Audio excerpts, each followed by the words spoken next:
So, I see you want to reboot DC with this guy, huh? What about me? What about The Dark Knight? I'll make an awesome movie!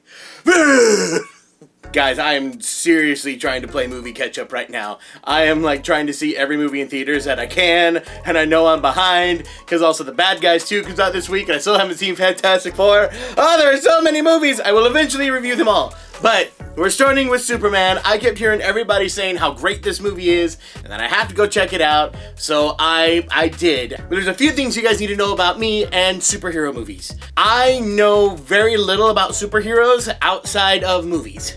I don't read the comics, I don't watch the TV shows, I have never watched a TV show of superheroes except for Teen Titans. I've not seen the original Supermans, I have not seen any superhero movie prior to 2000. So if you want me to compare this to the old Supermans, I can't. If you want me to compare this to the Justice League cartoon, I can't. I can only talk about comparing it to Man of Steel, because that's the only other Superman movie I've seen. But I got super into Marvel as the MCU was going on, and DC tried to get a universe going, and I just never quite clicked with it.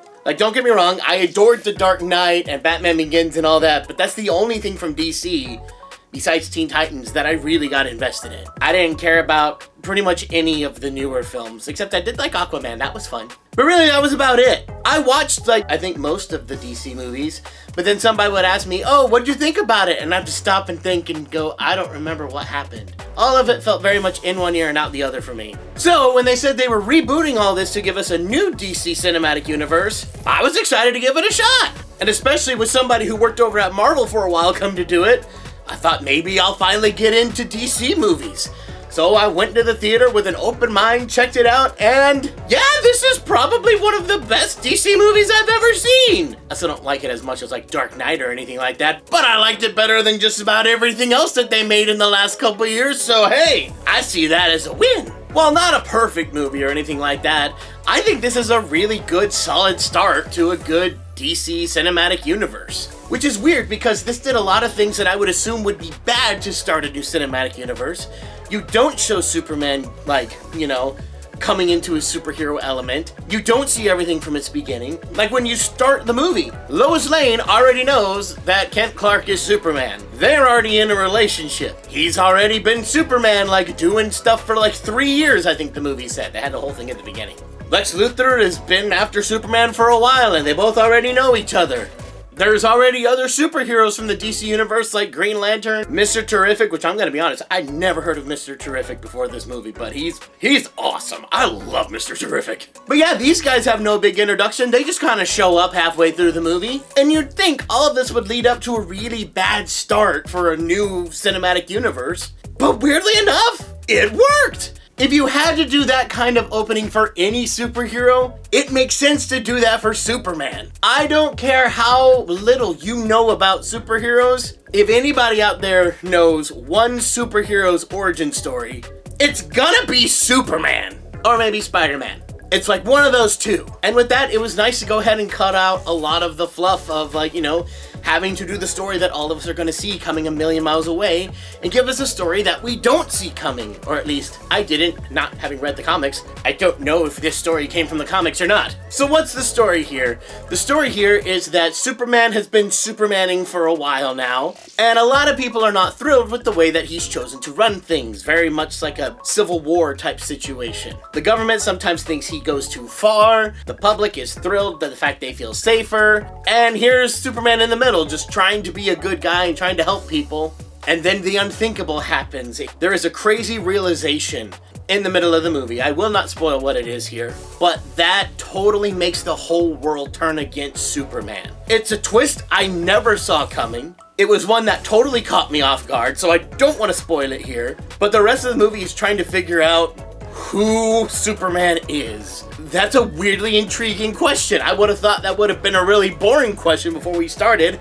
It's Superman is Superman. He's off doing good, doing the heroic things. Ha ha ha ha. But now it's oh, what are you gonna do with this, Superman? I'm actually intrigued. What I love about this movie is that Superman doesn't feel like this high and mighty entity that cannot be reached. That's how I always see him portrayed in my mind, and that's kind of how I felt he was portrayed in Man of Steel. It's the only other Superman movie I can speak on. But it's like, yeah, no, he's just a good, honest Boy Scout. He doesn't bend the rules. He just goes, does his thing. He never wavers in his convictions, but no, this Superman, he gets frustrated, he gets defensive, he thinks he's doing the right thing, but sometimes doubts himself. And that's interesting to see. I think somebody once said it, that in the Marvel comics, most of the time it's man getting the power of gods and learning how to control that. Whereas DC was always people with the power of gods learning to become human. And whereas that's a cool idea, I never really felt like DC went down that route enough. It just kind of felt like a bunch of gods just being gods. Whereas now I see a lot more humanity in Superman, and I get more invested in his emotional struggles and his emotional, turmoil. And the actors they got they're all just so good. I adored the chemistry between Superman and Lois Lane. Especially, there is a great scene where he agrees to be interviewed by her. Oh my gosh. There is just so much drama, chemistry between these characters, and also seeing how they get under each other's skin in certain ways. It feels like a real conversation between two real people who are just struggling to connect in that moment. And it was so good. I could watch a 30-minute scene of just that interview. Oh my gosh, it was so good. Also, we gotta mention, Krypto is an amazing super dog. Come on, he's awesome. I love the fact that they didn't make him well-trained and that he's kind of unhinged. Once again, that led to a lot of uncertainty, and it led to him feeling more like a real dog as opposed to this perfect dog. He was more relatable, because trust me, I've had my issues with Sandy, my little dachshund, so I get it, and it's a struggle sometimes. I can only imagine a super dog. But there was so much heart, and every time they had an emotional moment, it registered. The fights were awesome. It was so good, you guys. If the rest of this new DC universe ends up like this Superman, I'm in for it. I'm excited to join this. So the movie wasn't perfect though. I did have my issues with it. There was a bunch of stuff that happened, especially with the climax of the movie, that felt a little forced. How everything ends up getting resolved seems really? Lex Luthor, you didn't think of that? The whole movie, Lex Luthor is 2 steps ahead of Superman, and it's how are you gonna beat him, Superman? That's how? Luthor, did you really not think of that? Dude, I thought of that 5 minutes ago. Dude, what kind of super genius are you? And there's a twist with a certain character who is masked for most of the movie, which also felt a little forced and weird, and they don't address it till the last 5 minutes of the movie. So yeah, that part felt weird, as did I guess the ending was a little anticlimactic for me with that. But the rest of the movie was so good, I'm willing to give it a pass. Oh my gosh, y'all, Green Lantern was hilarious, and I also wanted to punch him at the same time. I like Hawk Girl, and I had never in my life heard of Mr. Terrific before. But he's awesome, and I can't wait to see him in more stuff. So yeah, when this movie works, it's fantastic. When it doesn't work, at least for me, it was easy to look past. But it's still worth your time. You definitely need to go check it out. This is awesome. And if DC wants to keep going on this track, shoot, I may be joining them along for the ride on this one. So, thank you guys so much for watching. I hope you enjoyed. Don't forget to like, comment, and subscribe. And I will see you guys in the next one. Bye!